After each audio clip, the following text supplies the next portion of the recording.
ذلك الكتاب لا ريب فيه هدى للمتقين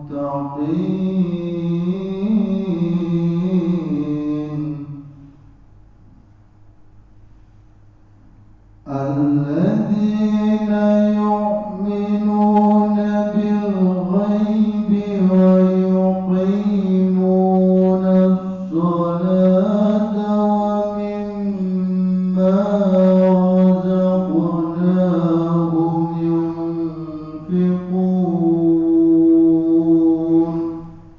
Allah. والذين يؤمنون بما أنزل إليك وما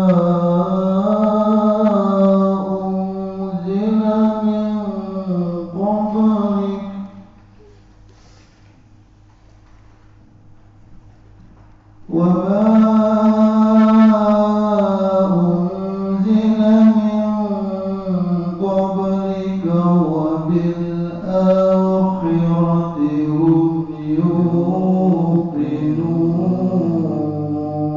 Allah.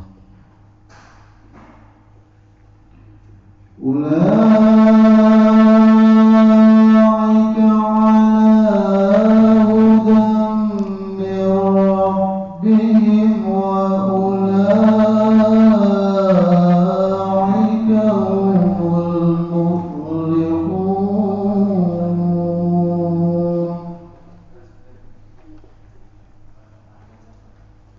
إن الذين كفروا سواء عليهم أأنذرتهم أم لم تنذرهم لا يؤمنون ختم الله على قلوبهم وعلى سمعهم وعلى أبصارهم غشاوة وعلى أبصارهم غشاوة ولهم عذاب عظيم صدق الله العظيم.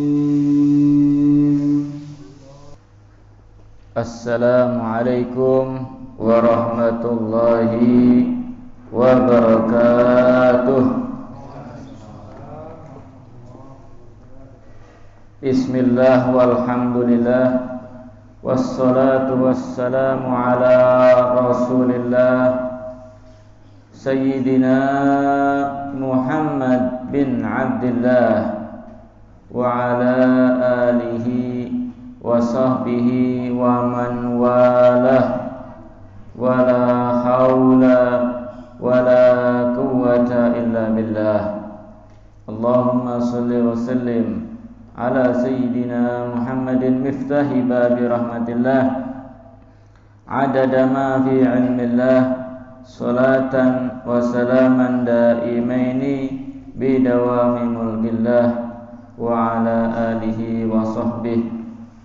Amma ba'du. Ikhwan dan akhwat yang senantiasa diridhai oleh Allah Subhanahu wa ta'ala,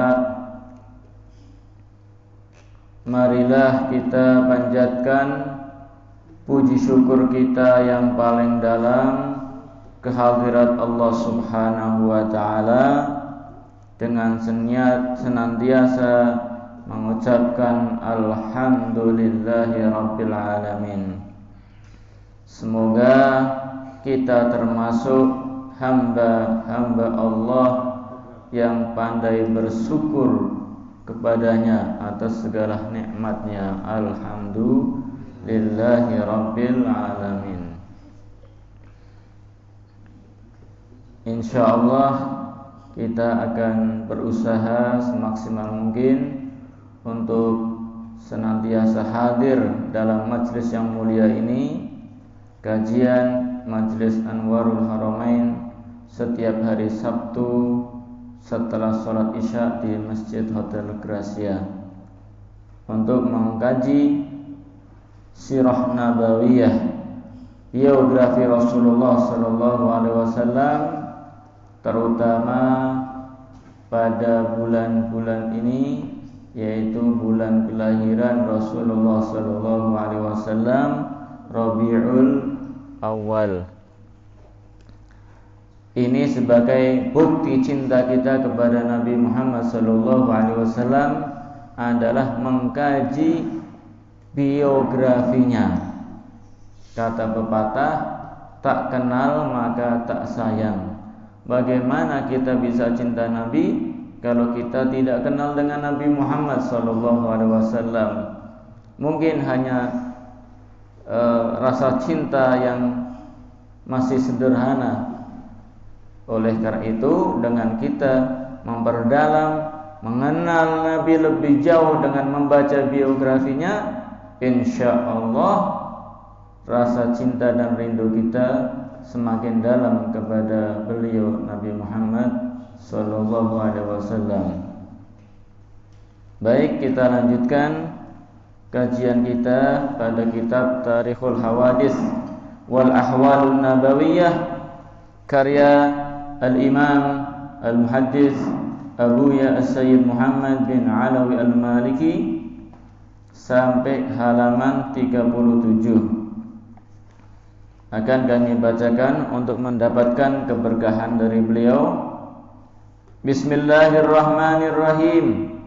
Kuttabuhu wa mimman kadaba lahu alaihi salatu wassalamu al-khulafa'ul arba'atu wa Talhatu ibnu Ubaidillah wa Zubair ibn al-Awwam wa Amir ibn Fuhairah wa Abdullah ibn al-Arqam wa Ubay bin Ka'ab wa Thabit bin Qais bin Syammas wa Khalid ibn Sa'id wa Hanzalah bin Rabi' wa Zaid ibn Thabit wa Muawiyah wa Shurahbil bin Hasanah wal Ala bin Ibn al-Hadrami wa Khalid bin Walid wal Mughirah ibn Syu'bah wa Abdullah ibn Rawahah wa Hudzaifah ibn al-Yaman wa kana Muawiyah wa Zaid ibn Thabit alzamahum bidzalika wa akhasahum bihi. Kemarin kita sudah membahas surat-surat yang telah dikirim Rasulullah sallallahu alaihi wasallam ke beberapa negara tetangga, yaitu ke Romawi, Persia, ke Mesir, Ethiopia dan Oman dan beberapa negara yang lain. Rasulullah sallallahu alaihi wasallam ini merupakan seorang nabi yang tidak bisa membaca, begitu juga tidak bisa menulis. An-Nabiyul Ummi, yaitu tidak bisa membaca, tidak bisa menulis. Ini merupakan kelebihan dari sudut pandang Nabi Muhammad SAW. Sebab apa? Karena Nabi Muhammad itu akan diproyeksikan oleh Allah Subhanahu wa taala, akan diturunkan kepadanya wahyu, kalam ilahi, firman yang suci dari Allah Subhanahu wa taala untuk disampaikan kepada umat manusia. Nah, untuk menjaga kemurnian kalam ilahi tersebut, untuk menjaga firman suci tersebut, Allah Subhanahu wa taala ini menjadikan Nabi Muhammad sebagai nabi yang ummi, supaya orang kafir tidak ada ruang untuk memprotes, tidak ada ruang untuk berdebat. Sebab apa yang disampaikan Nabi itu murni dari wahyu Allah Subhanahu wa taala.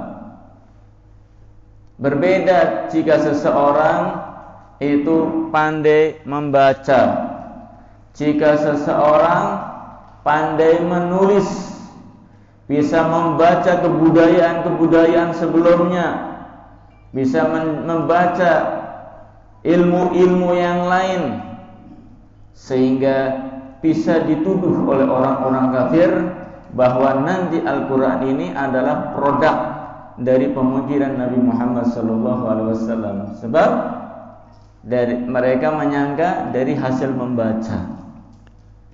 Itu mengapa Nabi Muhammad tidak bisa membaca dan tidak bisa menulis, supaya betul-betul yang disampaikan Nabi itu firman Allah, kalam suci yang tidak bisa dituduh oleh orang kafir bahwa itu adalah hasil pemikiran Rasulullah SAW. Sepakat ya? Berbeda kalau kita umatnya. Jangan sampai punya cita-cita menjadi umat yang ummi.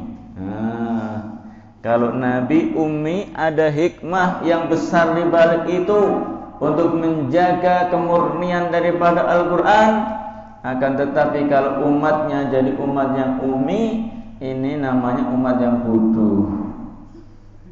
Tidak baca Quran, tidak bisa. Baca hadis, tidak bisa. Nulis Arab, tidak bisa.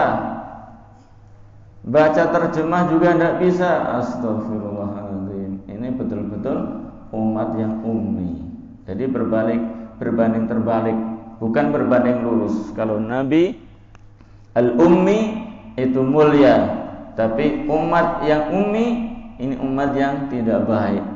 Bagaimana dia bisa mempelajari Al-Quran? Bagaimana dia bisa mempelajari hadis-hadis Nabi?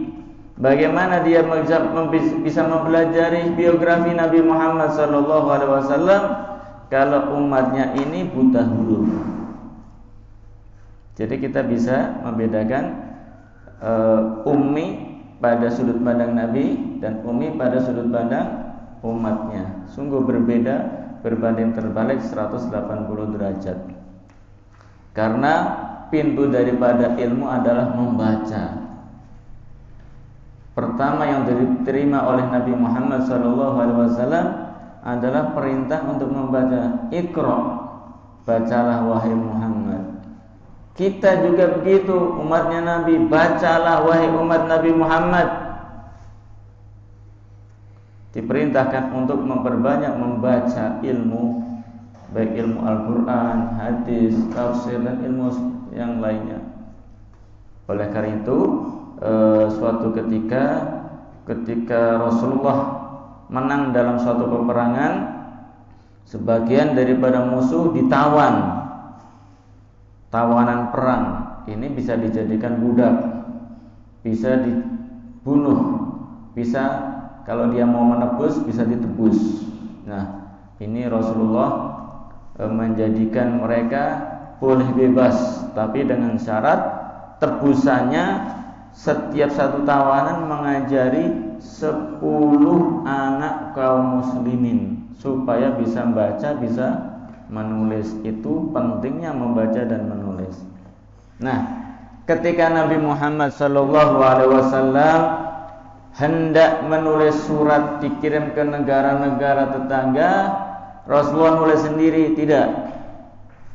Ketika Rasulullah mendapatkan wahyu dari Allah Subhanahu wa taala, Al-Quran ditulis di bebatuan, ditulang-tulang, di kulit, apa tulis sendiri?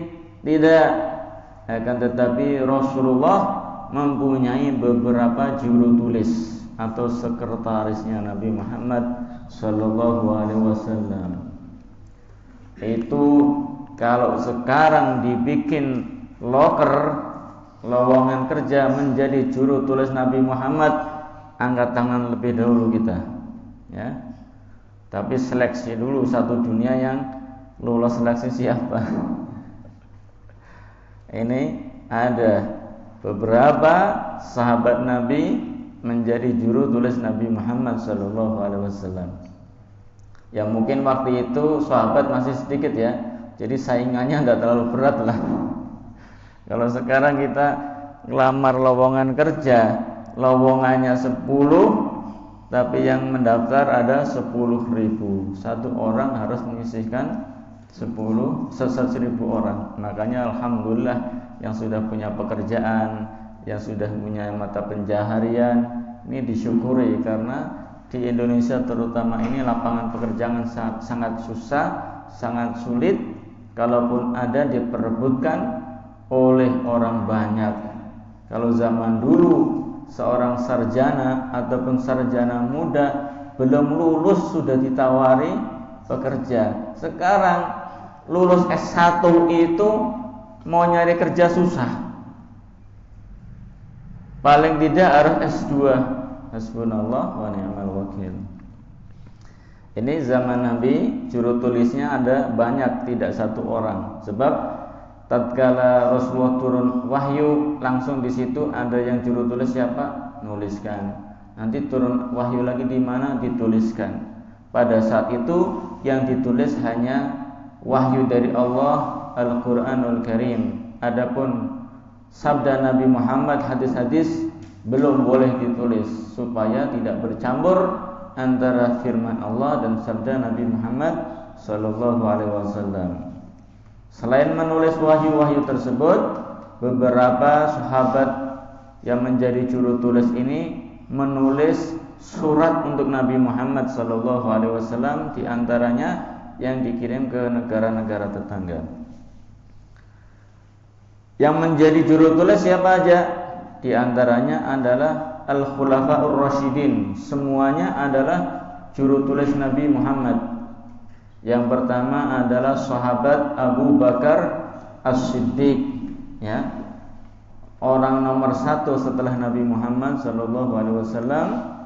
Ini sahabat Nabi Muhammad sallallahu alaihi wasallam yang paling mulia dan menjadi pengganti Nabi setelah Nabi wafat. Namanya siapa? Kalau Abu Bakar itu kan kunyah atau julukan, mempunyai nama. Ini jarang orang kenal. Kenalnya Abu Bakar As-Siddiq. Namanya adalah Abdullah bin Abi Quhafah. Julukannya Abu Bakar As-Siddiq. As-Siddiq, orang yang membenarkan. Sebab apa? Tatkala orang pada mendustakan Nabi Muhammad, ini sahabat Abu Bakar yang pertama kali membenarkan Nabi Muhammad sallallahu alaihi wasallam. Ketika Isra dan Mi'raj, Rasulullah cerita dari Mekah menuju ke Palestina, kemudian naik ke Sidratul Muntaha, berangkat setelah Isya sampai di Mekah sebelum subuh. Ini kasurnya itu dipegang masih hangat. Berarti kan memakan waktu tidak terlalu lama. Setelah itu Nabi menyampaikan kepada para penduduk Mekah bahwa beliau telah melaksanakan Isra dan Mi'raj. Mereka pada tertawa. Masa semalam aja, dari semalam bisa jalan-jalan dari Mekah sampai Palestina, ya. Habis itu naik ke langit lagi. Orang pada mendustakan. Abu Bakar ini, betul ya Rasulullah. Apa yang kau katakan betul ya Rasulullah. Apa yang kau katakan adalah hak ya Rasulullah. Andai kata engkau mengatakan lebih dari ini, aku juga percaya wahai Nabi Muhammad sallallahu alaihi wasallam. Sehingga disebut Abu Bakar As-Siddiq. Dan status beliau sebagai sahabat itu tertuang di dalam Al-Qur'anul Karim ketika keduanya sedang berada di sebuah gua, kemudian berkata kepada temannya, idz qala li sahibihi la tahzan, berkata kepada sahabatnya, dinas dalam Al-Qur'anul Karim, oleh karena itu barang siapa mengingkari kesahabatan Abu Bakar As-Siddiq, itu adalah orang yang kafir, jelas kafir, sebab menentang Al-Qur'anul Karim. Kayak sebagian sekte daripada Islam mengaku Islam, akan tetapi tidak menganggap, bahkan menjelekan sahabat Abu Bakar Siddiq, sahabat Abu Bakar, sahabat Umar, ini dijelekan sama dia. Nah, ini tidak betul. Beliau menjadi sahabat dengan dalil Al-Qur'anul Karim. Sahabat Abu Bakar As-Siddiq. Kemudian sahabat Umar Ibn Al-Khattab, ini juga sahabat yang sangat tegas di dalam menjaga syariat Islam, paling tidak bisa melihat kemungkaran. Beliau adalah paling jago dalam amar ma'ruf nahi mungkar, tegas. Kalau ada apa sedikit, ya Rasulullah, biarkan aku menebas lehernya. Kalau sahabat Umar bin Al-Khattab sekarang masih hidup, mungkin mengatakan biarkan saya penggal orang Prancis itu. Menghina Nabi Muhammad SAW. Zaman dulu juga ada orang yang menghina Nabi. Sahabat Umar paling depan, ya Rasulullah, biar aku penggal kepalanya. Subhanallah. Masing-masing sahabat mempunyai karakter yang berbeda. Oleh karena itu, ulama juga karakternya berbeda-beda sesuai dengan masing-masing ada tuntunannya. Ada yang sahabat lembut, ulama juga ada yang lembut. Ada sahabat yang tegas, ulama juga ada yang tegas. Masing-masing bagi tugas. Kalau lembut semua nanti lembek, kalau keras semua nanti orang lari.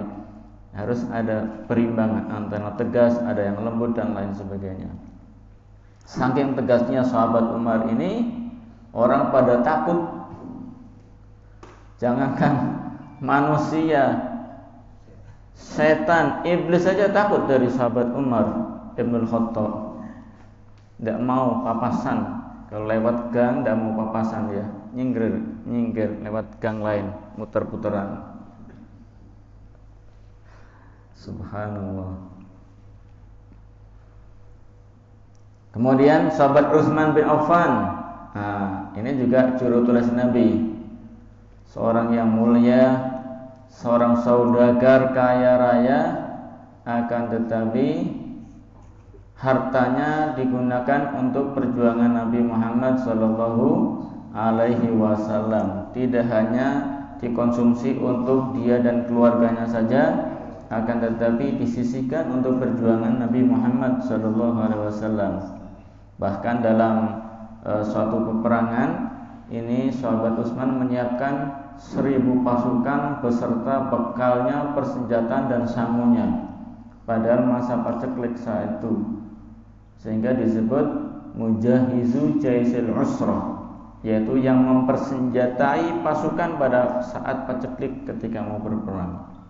Kata Nabi, Utsman telah membeli surga.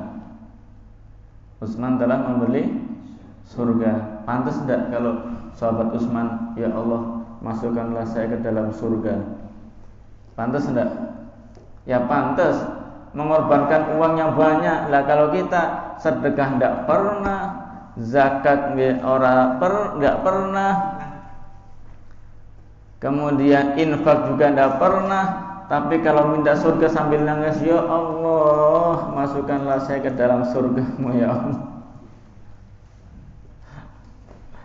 Subhanallah. Dan sahabat Utsman ini julukannya adalah Dzunnurain, adalah yang mempunyai 2 cahaya, sebab menikah dengan kedua putri Nabi Muhammad SAW. Pertama menikah dengan Siti Ummu Kulsum, setelah wafat dinikahkan kepada Siti Ruqayyah. Tidak jadi satu, setelah wafat dinikahkan dengan adiknya. Kata Nabi, andai kata saya masih punya anak perempuan lagi, akan saya nikahkan satu persatu sampai karena kelebihan daripada sahabat Utsman bin Affan, ya. Beliau mendapatkan julukan Dzunnurain, yang mempunyai dua cahaya, yaitu istri beliau adalah putri Nabi Muhammad sallallahu alaihi wasallam. Dan sahabat Utsman sahabat yang lembut, lemah lembut, sopan santun, pemalu sahabat Utsman bin Affan. Kata Nabi adalah orang yang malaikat malu sama dia. Manistahyat minhu malaikatur rahman. Para malaikat itu malu sama sahabat Utsman bin Affan. Kita kan di sini ada raqib, ada raqib atid, ya, yang selalu mencatat kita barang-barang sama kita. Kita berbuat baik dicatat, jelek juga dicatat sama malaikat. Berarti melihat kita terus enggak malaikat? Ya melihat kita terus. Kita lagi duduk ke masjid, ya kita dicatat. Kita jalan-jalan ke Simpang 5, tengok sana tengok sini, ya malaikat ya catat juga. Ini berapa kali noleh nih. Tidak pernah luput satu kata pun. Ma yalfidhu min qaulin illa ladaihi raqibun atid, kata Allah. Tidaklah seseorang mengucapkan satu patah kata kecuali di situ ada yang melihat, namanya raqib atid, catat sama dia. Nah, sahabat Utsman itu kalau mau ke kamar mandi, mau melaksanakan hajat, qadul hajat, malu kalau malaikat ngikut. Makanya ridaknya seperti ini. Kalau sudah mau ke kamar mandi, digelar di depan pintunya, malaikat, tolong engkau tunggu saya di sini. Kalau sudah selesai, ikut saya lagi. Ya istilahnya perumpamaan dari beliau, saking malunya, maka disebut orang yang malaikat malu kepadanya. Manistahyat minhu malaikatur rahman. Kemudian yang keempat, Khulafaur Rasyidin adalah Imam Ali bin Abi Thalib, sahabat Nabi, termasuk sepupu Nabi, masih saudara, dan menjadi menantu Nabi Muhammad sallallahu alaihi wasallam. Ya, rangkap jabatan Imam Ali ini. Kita hitung satu persatu. Sepupunya Nabi Muhammad bin Abdullah bin Abdul Muttalib, Ali bin Abi Thalib bin Abdul Muttalib, kakeknya sama, berarti kan sepupu. Kemudian Imam Ali itu termasuk sahabat Nabi, orang termasuk yang pertama kali masuk Islam, masih kecil sudah masuk Islam Imam Ali dalam asuhan Nabi Muhammad SAW. Sampai sahabat Nabi, jadi muridnya Nabi Muhammad juga kan, sahabat dan muridnya. Habis itu merangkap menjadi menantunya Nabi Muhammad SAW, yaitu menikah dengan Siti Fatimah Az-Zahra. Yang lahir dari mereka adalah Al-Hasan dan Al-Husain, yang melanjutkan perjuangan Nabi Muhammad, yang meneruskan nasab Nabi Muhammad SAW. Seperti pada kajian sebelumnya, bahwa Fatimah walinya adalah Rasulullah SAW. Semua nasab dari jalur ayah kecuali nasabnya anak-anak Fatimah dari Sayyidah Fatimah, karena Rasulullah langsung yang menjadi sebagai walinya. Imam Ali menjadi menantu. Begitu juga merangkap nanti jabatannya sebagai salah satu Khulafaur Rasyidin. Yang keempat, subhanallah, pemuda yang sangat pemberani, yang cerdas dan berilmu tinggi. Bukan sekedar berani saja, tapi berani, ya cerdas, ya banyak ilmunya. Ana madinatul ilmi wa aliyun babuha. Aku adalah kota ilmu, sedangkan Ali bin Abi Thalib adalah pintu gerbangnya. Ini luar biasa. Beliau adalah seorang pemberani. Ketika Rasulullah hendak berhijrah, dikepung oleh pendekar Quraisy 100 orang akan dibunuh, Rasulullah menyuruh Imam Ali untuk tidur di kasurnya. Ada yang berani kira-kira? Ali, kamu tidur di kasur saya, sudah dikepung 100 pendekar. Itu mungkin kalau kita, ya Allah, ini berani apa enggak? Ya enggak apa-apa, saya akan laksanakan. Siap laksanakan. Ya. Padahal tahu ini akan dibunuh. Kemudian ketika perang Khandaq atau perang Sekutu, itu kan orang-orang Quraisy tidak bisa melompati parit yang telah digali oleh para sahabat kecuali ada beberapa orang. Salah satunya adalah musuh Nabi yang bernama Amr bin Abdi Wud. Itu kalau duel sama 30 orang menang. Dia punya pedang satu melawan 30 orang, masing-masing punya pedang. Ini Amr bin Abdi Wud itu menang. Menantang, wahai Muhammad, siapa yang akan melawan saya? Ini Amr bin Abdi Wud berhasil melewati parit. Siapa yang akan melawan saya? Sahabat pada diam. Siapa yang mau melawan saya? Belum ada yang jawab. 1 lawan 30 menang. Tiba-tiba ada anak muda, saya Rasulullah. Dilihat ternyata Imam Ali bin Abi Thalib. Jangan Ali, itu Amr bin Abdi Wud. Siapa yang akan melawan? Kata Nabi. Saya ya Rasulullah. Karena Imam Ali sudah angkat tangan, maka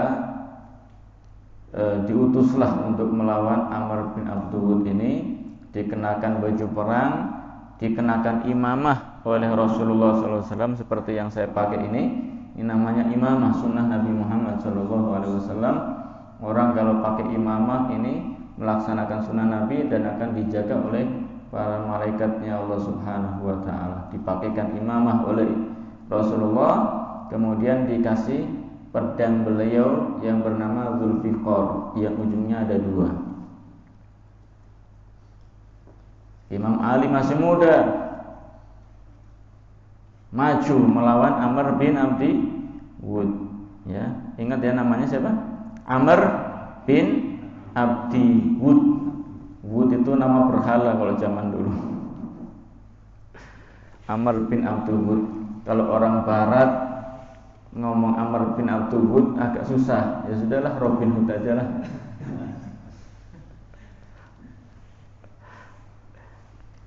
Perang, pedang ketemu pedang, debu bertebaran. Karena pendekar ketemu pendekar, yang terdengar suara pedang, yang terlihat debu yang berterbangan, terkadang terlihat kilatan api karena benturan pedang. Setelah lama duel, terdengar suara takbir, Allahu Akbar. Setelah itu terdiam, tidak ada yang bergerak, sehingga yang tadinya debunya bertebaran turun, sehingga kelihatan mana Ali bin Abi Thalib, mana Amr bin Abdi Wud. Masing-masing masih berdiri tegak, masing-masing masih memegang pedang. Orang sudah khawatir nih, ini Imam Ali bin Abi Thalib yang memenggal apa yang dipenggal. Sama-sama masih berdiri. Kemudian Amr bin Abdi Wud ini tertawa terbahak-bahak, hahaha. Kaum muslimin semakin takut. Lah dia kok malah tertawa? Jangan-jangan Imam Ali yang kena pedang. Kemudian Amr ini ketika mau melangkah mengayunkan pedang, ternyata tubuhnya sudah terbelah menjadi 2. Subhanallah, anak muda masih usia belia, tapi bisa mengalahkan pendekar yang sangat tangguh. Yang pertama dengan tajamnya pedangnya Nabi Muhammad, yang kedua dengan kekuatan tangannya Imam Ali bin Abi Thalib mengayunkan pedangnya, subhanallah. Nah, ini kisah daripada 4 Khulafaur Rasyidin, kisah singkatnya, dan mereka orang-orang hebat tersebut itu juga sebagai juru tulisnya Nabi Muhammad sallallahu alaihi wasallam. Dan dijamin oleh Nabi bahwa Khulafaur Rasyidin ini termasuk imam yang adil. Bahkan kita diwajibkan untuk mengikuti jejak mereka. Rasulullah bersabda, "Alaikum bisunnati wa sunnatil khulafa'ir rasyidin al-mahdiyyin min ba'di. Tamassaku biha wa 'addu 'alaiha bin nawajid." Kalian harus mengikuti sunnahku, kata Nabi Muhammad. Begitu juga sunnahnya Khulafaur Rasyidin setelahku, Abu Bakar, Umar, Utsman, Ali. Pegang teguhlah sunnah mereka dan jadikanlah sebagai pedoman hidup. Seakan-akan digigit dengan kencang, maksudnya dijadikan sebagai pedoman hidup. Jadi bukan berarti kalau zaman Nabi tidak ada itu langsung tidak boleh. Zaman Nabi tidak ada tapi zaman Khulafaur Rasyidin ada, itu juga sebagai sunnah Nabi Muhammad sallallahu alaihi wasallam. Ya, apalagi sekarang bulan Maulid ini banyak sekali orang-orang itu suka ini tidak ada zamannya Nabi, ini tidak ada tuntunannya zaman Nabi. Itu musim kalau sudah bulan Maulid luar biasa. Ini kaum muslimin senang dengan datangnya bulan Maulid ini. Mereka mengekspresikan cintanya kepada Nabi Muhammad SAW. Dalam satu sisi mereka mengatakan ini tidak ada tuntunan zaman Nabi Muhammad SAW. Kok bagaimana bisa seperti itu? Ya, bagaimana? Ya karena ketidaksepahaman mereka atau ketidaktahuan mereka dengan Nabi Muhammad SAW. Kalau mereka tahu pasti akan melaksanakan apa yang kita kerjakan. Sayangnya mereka belum tahu. Kalau tahu mungkin paling depan akan menghadirinya. Bukan berarti yang tidak ada zaman Nabi langsung tidak boleh. Ya kita lihat sesuai dengan ketentuan. Ada tuntunan zaman Nabi, habis itu ketentuan dari Khulafaur Rasyidin apa enggak? Habis itu para ulama-ulama setelahnya, kalau enggak ada, apakah masih dalam koridor batasan-batasan kaidah Al-Quran dan hadis? Apakah melanggar? Kalau masih ada dalam batasan-batasan, ya masih diperbolehkanlah. Apalagi mayoritas kaum muslimin mengatakan itu baik, ya sudah baik. Kata Nabi Muhammad apa? Ma ra'ahul muslimuna hasanan fahuwa indallahi hasanun. Barang siapa apabila ada sesuatu hal yang dianggap oleh mayoritas kaum muslimin itu baik, ya baik. Wa ma ra'ahul muslimuna qabihan fahuwa indallahi qabihun. Kalau dianggap jelek oleh kaum muslimin, yaitu jelek. Nah, sekarang yang memperingati bulan Maulid ini seluruh dunia sama yang melarang banyakan yang mana? Yang merayakan itu lebih banyak daripada yang melarang. Yang melarang 1-2. Mereka tampak banyak itu karena masuk di YouTube, masuk di Facebook, masuk di Instagram. Cobalah pergi ke kampung-kampung, cobalah pergi ke desa-desa. Bahkan yang mungkin di situ tidak ada akses internet, semuanya bergembira dengan Nabi Muhammad SAW. Ini musiman. Kalau di Indonesia masih mending. Kalau dulu waktu kita belajar di Arab Saudi luar biasa. Kalau sudah datang Maulid, wah ini patroli kemana-mana. Jangan sampai ada satu rumah pun baca Maulid. Saking bencinya. Apakah diperbolehkan merayakan? Boleh. Perintah Allah Subhanahu wa taala. Dia berfirman, qul bi fadlillahi wa bi rahmatihi fa bidzalika falyafrahu. Katakanlah Muhammad, dengan fadlullah dan rahmatnya Allah maka bergembira. Kita diperintah untuk bergembira. Sebab apa? Dengan kemurahan dan rahmatnya Allah. Siapa dan apa yang rahmatnya Allah dan kemurahan Allah itu apa? Dalam ayat yang lain, wa ma arsalnaka illa rahmatan lil alamin. Allah menyebut Nabi sebagai rahmat. Berarti kita disuruh bergembira dengan adanya Nabi Muhammad SAW. Dalam hadis Rasulullah mengatakan, innama ana rahmatul muhdah. Saya dijadikan oleh Allah sebagai rahmat yang dihadiahkan kepada umatku, bahkan seluruh umat manusia. Berarti ada perintah dari Allah supaya kita bergembira dengan Nabi Muhammad SAW. Adapun yang kita baca maulid adalah sirah Nabi, biografi. Seperti kita sedang membaca ini, bedanya kalau maulid itu kisah awal sampai akhir dengan singkat. Kalau kita belajar secara terperinci. Satu malam hanya mungkin 1 paragraf, 2 paragraf. Bedanya di situ aja pembacaan maulid. Dan Rasulullah juga merayakan hari kelahiran beliau. Tatkala beliau berpuasa hari Senin, ditanya, wahai Nabi, kenapa engkau setiap hari Senin berpuasa? Kata beliau apa? Karena aku dulu lahirnya. Kenapa hari Senin engkau berpuasa wahai Nabi? Karena saya dulu lahir malam Senin. Sebagai rasa syukur saya, kalau Senin saya berpuasa. Merayakan enggak? Merayakan. Ya. Caranya Nabi dengan berpuasa. Caranya kita masing-masing boleh punya cara mengekspresikan rasa cintanya dengan Nabi Muhammad SAW. Jadi intinya bukan menjadi keharusan. Kalau tidak ada zaman Nabi berarti sekarang tidak boleh. Masih ada ketentuan-ketentuan. Harus tolak ukurnya harus jelas. Tidak ada zaman Nabi, Khulafaur Rasyidin. Khulafaur Rasyidin ada enggak? Kalau ada ya enggak apa-apa. Seperti adzan Jumat, kalau zaman Nabi cuma sekali. Zamannya sahabat Utsman dibikin berapa? 2 kali. Lah sekarang adzannya berapa? Ya 2 kali. Karena termasuk sunnah Khulafaur Rasyidin. Yang adzan 1 kali boleh enggak? Ya boleh. Adzan 2 kali boleh enggak? Boleh. Yang enggak boleh apa? Yang 1 kali nyalakan 2. Itu yang enggak boleh. Kalau yang adzan 2 kali itu enggak nyalahkan yang adzan sekali.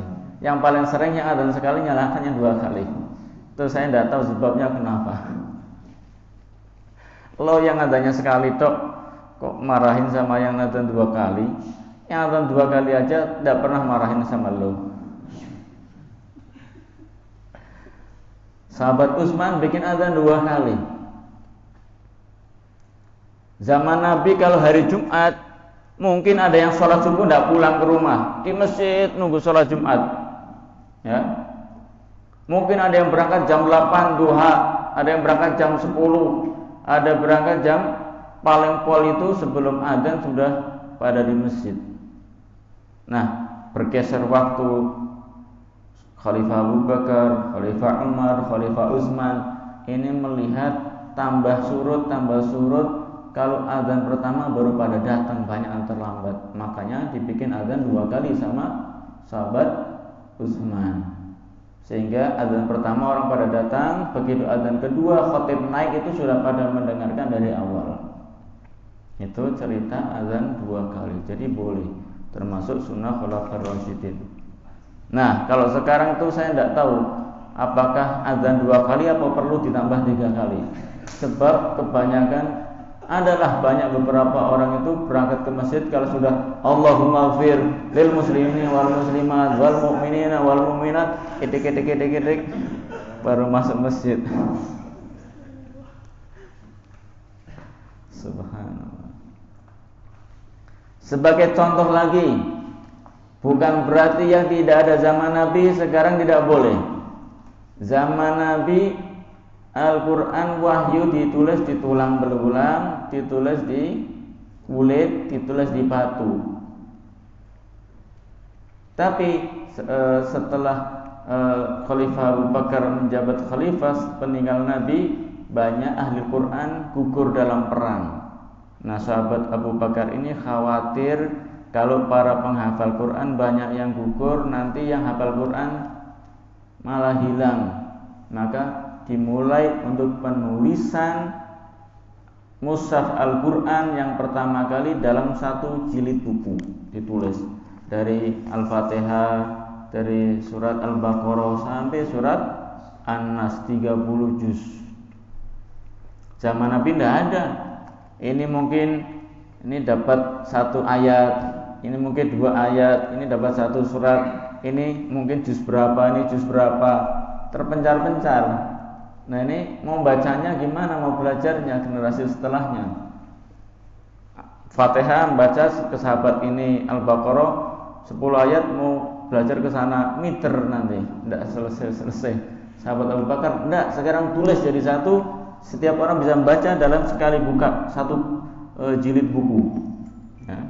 Disusun, akhirnya sempurna pada zaman Utsman. Abu Bakar, Umar, Utsman, pada zaman sahabat Utsman ini tercipta sempurna satu buku memuat 30 juz. Ada zaman Nabi yang kita baca? Ada? Enggak ada. Boleh enggak? Ya boleh toh. Karena kalau enggak ada, mau baca Qur'annya gimana? Itu pun ya, yang disusun sahabat Abu Bakar, Umar sama Utsman ini tidak ada titiknya, apalagi harokatnya.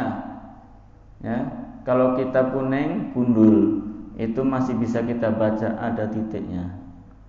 Ya, kita seperti kitab saya ini kitab gundul, tidak ada harokatnya, tapi masih mending ada titiknya. Itu yang ditulis sama sahabat Utsman itu tidak ada titiknya, harokatnya tidak ada, titiknya tidak ada. Coba bayangin, bisa khatam, baca aja boro-boro, tidak ada sama sekali titiknya. Gitu kok dianggap bid'ah. Belajar bid'ah dari mana? Baca Quran aja Arab gundul tidak bisa, apalagi Arab tidak ada titiknya. Itu kok bid'ah.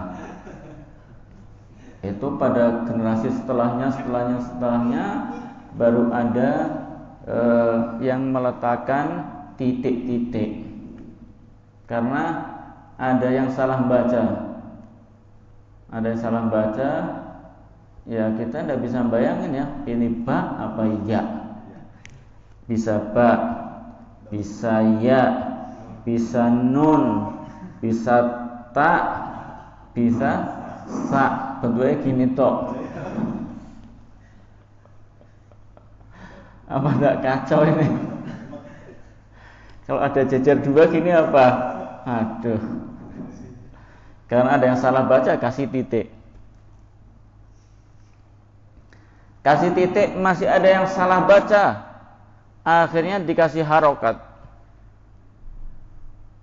Karena beda harokat, beda arti. Sampai sekarang alhamdulillah yang kita dari semenjak kita lahirlah pokoknya itu kita jebrol sudah lihat mushaf Al-Quran ada harokatnya. Alhamdulillah dengan berkah seperti ini kita bisa membaca Al-Quran. Coba tidak ada harokat, tidak ada titiknya. Nah, ini Khulafaur Rasyidin itu termasuk sunnah-sunnahnya adalah termasuk sunnah Nabi Muhammad SAW, sudah di stempel sama Nabi. Ini adalah boleh, sah. Baik, ini 4 juru tulis Nabi, termasuknya adalah Khulafaur Rasyidin yang paling utama. Kemudian ada lagi sahabat Thalhah bin Ubaidillah. Nah, begitu juga sahabat Zubair ibn al-Awwam. Ini penggede-penggedenya sahabat ya, dan termasuk al-asyru al-mubasysyaruna bil jannah. Ada 10 sahabat Nabi yang sudah mendapatkan tiket surga dari Nabi Muhammad SAW. Bukan berarti hanya terbatas pada 10 orang saja, bukan. Jadi masih hidup sudah dikasih tiket sama Nabi masuk surga. Bukan terbatas pada 10, banyak sebetulnya. Dalam beberapa hadis kita menjumpai kalau ingin melihat ahli surga berjalan di muka bumi ini, lihatnya si fulan, si fulana. Beberapa banyak disebutkan oleh Nabi. Tapi yang terkenal kok 10 orang. Kenapa? Karena 10 orang ini pernah disebutkan Nabi dalam satu kali hadis. Rasulullah pernah mengatakan si A masuk surga, si B masuk surga, si C masuk surga dalam satu hadis. Jumlahnya ada 10. Maka mereka dikenal dengan 10 orang yang dijamin masuk surga. Yang lainnya banyak, cuma hadis yang terpisah-pisah. Nah, ini dalam satu hadis memuat ada 10. Beliau pernah berkata itu, Abu Bakar fil jannah, Umar fil jannah, wa Utsman fil jannah, wa Ali fil jannah, wa Talha fil jannah, dan lain sebagainya. Ada 10 orang, sehingga dikenal 10 orang yang masuk surga, ya. Abu Bakar As-Siddiq, kemudian Umar bin Khattab, Utsman bin Affan, Ali bin Abi Thalib, Talha bin Ubaidillah, Zubair bin Al-Awwam, Abdurrahman bin Auf, Sa'ad bin Abi Waqqas, Sa'ad bin Zaid, dan Abu Ubaidah Al-Jarrah. Ada 10 orang ini yang dijamin oleh Nabi Muhammad SAW. Dari 10 ini 6 orang diantaranya adalah juru tulis Nabi Muhammad. Jadi Khulafaur Rasyidin, Talha bin Ubaidillah, dan Zubair bin Al-Awwam. Baik, ada lagi Amir bin Fuhairah, ada Abdullah bin Al-Arqam, Ubay bin Ka'ab, Thabit bin Qais, Khalid bin Sa'id. Ada lagi Hanzalah. Nah, Hanzalah ini salah satu sahabat yang unik. Jadi beliau sebagai juru tulis Nabi. Nah, pada perang Uhud beliau wafat. Nah, ceritanya beliau lagi nganten anyar, ya, lagi baru menikah. Malam pertama lah bulan madu. Masih enak-enak bulan madu, ada panggilan untuk berperang, jihad fisabilillah. Wahai kaum muslimin, berjihad fisabilillah. Rasulullah memerintahkan untuk jihad fisabilillah pada perang Uhud. Ada orang-orang kafir Quraisy datang ke Madinah akan menyerang, sehingga para sahabat mendaftarkan diri untuk menjadi pasukan Rasulullah. Nah, diantaranya Hanzalah, masih baru manten anyar, itu masih junub, belum sempat mandi. Dipanggil jihad, kira-kira apa? Nanti dulu mandi, apa langsung berangkat? Ya, kalau sahabat Hanzalah langsung berangkat. Kalau kita, waduh, nganten anyar ini. Ya. Wong kerja aja cuti kok suruh jihad.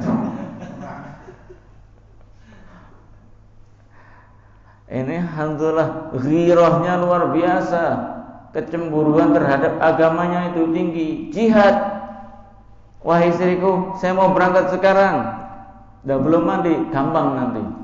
Pokoknya daripada ketinggalan rombongan, saya berangkat. Zaman dulu imannya kuat, ya. Sahabat Nabi imannya kuat. Nah, ketika perang Uhud ini sahabat Hanzalah terbunuh. Matinya apa? Syahid. Belum mandi wajib, masih junub. Nah, setelah usai perang Uhud ini, Rasulullah dan para sahabat Nabi itu melihat dengan jelas bahwa jasadnya Hanzalah ini diangkat oleh para malaikat dan dimandikan oleh malaikat, sehingga beliau mendapatkan julukan Ghasilul Malaikah, sahabat yang dimandikan oleh malaikat. Yang mandikannya ini bukan mandi seperti kita mandikan jenazah, bukan. Sebab kalau orang mati syahid itu tidak boleh dimandikan sebetulnya.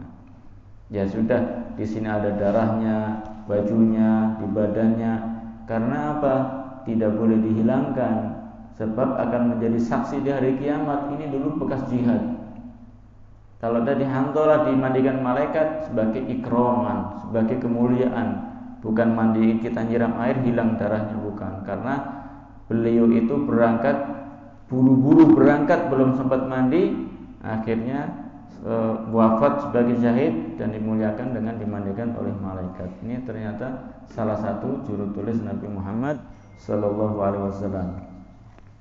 Begitu juga ada sahabat Zaid bin Thabit dan Muawiyah. Ini termasuk orang yang paling banyak menulis wahyu yang didapat Rasulullah dari malaikat Jibril. Yang paling banyak adalah Zaid bin Thabit dan Muawiyah. Ada lagi Syurahbil bin Hasanah, Al-Ala bin Ibn al-Hadrami, Khalid bin al-Walid, Al-Mughirah bin Syu'bah, Abdullah bin Rawaha, Hudzaifah ibn al-Yaman, dan lain sebagainya. Ini masing-masing biografi dari sahabat Nabi punya kisah tersendiri. Kalau kita bahas mungkin bisa panjang lebar. Ikhwan dan akhwat yang dimuliakan oleh Allah Subhanahu wa taala, ini masih berkaitan. Pada pertemuan kemarin kita membahas orang-orang yang menjadi perantara atau kurir yang mengantarkan surat ke negeri-negeri tetangga. Pada malam ini kita membahas orang-orang yang menjadi juru tulis Nabi Muhammad SAW. Ini masih ada berkaitan isi suratnya Nabi Muhammad SAW panjang lebar.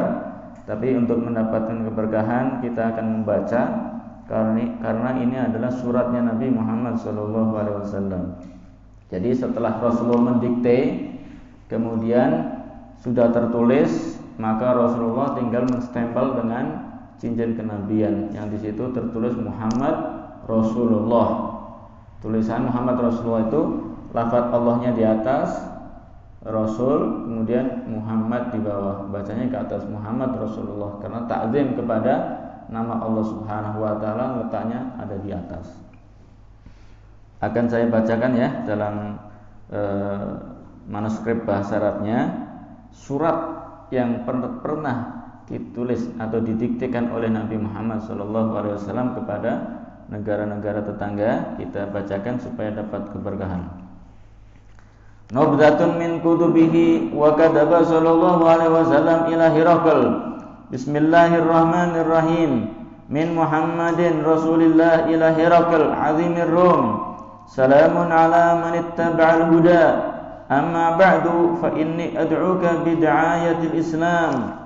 Aslim taslam yu'tika Allahu ajraka marratain fa in tawallaita fa inna 'alaika ithmal 'arasiyin wa ya ahlal kitab ta'alu ila kalimatin sawa'in bainana wa bainakum alla na'budu illa Allah wa la nusyrika bihi syai'a wa la yattakhidha ba'duna ba'dan arbaban min dunillah fa in tawallaw faqulu ishhadu bi anna muslimun. Ini kitab yang dikirim kepada Heraklius, yaitu raja daripada Romawi. Kemudian ini surat yang ditulis kepada raja Ethiopia, kepada Najasyi. Wa kataba sallallahu alaihi wasallam ila Najasyi, Bismillahirrahmanirrahim. Min Muhammadin Rasulillah ila Najasyi Malikil Habasyah. Amma ba'du fa inni ahmadu ilaika Allahul ladzi la ilaha illa huwal malikul quddusus salamul mu'minul muhaimin wa asyhadu anna Isa ibn Maryam ruhullahi wa kalimatuhu alqaha ila Maryam al-batulil tayyibatil hasinah fahamalat bi Isa fa khalaqahu min ruhihi wa nafakhahu kama khalaqa Adama bi yadihi wa inni ad'uka ila Allah wahdahu la syarika lah wal muwalati ala ta'atihi wa an tattabi'ani wa tu'mina billadzi ja'ani fa inni rasulullahi wa inni aduka wa junudaka ila Allah ta'ala wa qad ballaghtu wa nasahtu faqbalu nasihati wa qad ba'astu ilaikum ibna ammi Ja'faran wa ma'ahu nafarun minal muslimin wassalamu ala man ittaba'al huda.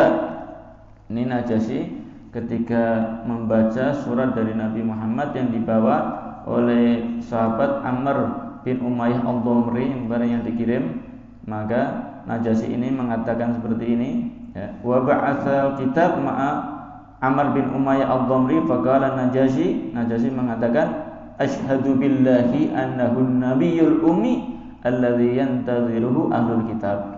Aku bersaksi dengan Allah Subhanahu wa taala bahwa Muhammad ini adalah nabi yang ditunggu-tunggu oleh ahli kitab.